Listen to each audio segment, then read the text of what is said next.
Okay guys, welcome back sa ating video. At ito, may tayong items. Siyempre, may label na nga. Okay naman ng plastic. Buksan na natin para malaman natin yung laman, kung tama ba yung ating mai-order at tama yung binigay sa atin. Again, ito yung mga ating tabi. Ito yung mga ating video, no? Yun. Nakuha na natin, no?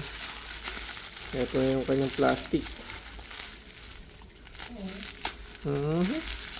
Okay, yan na nga.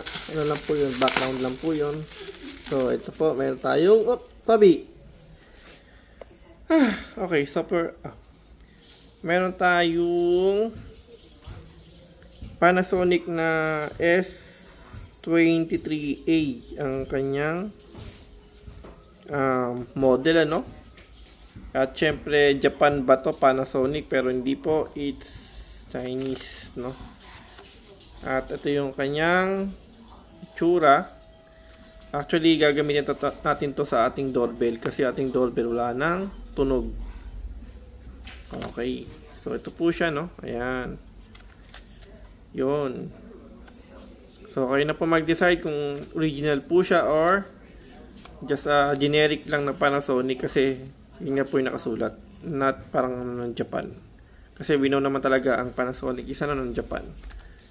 Okay, thank you for watching po, no?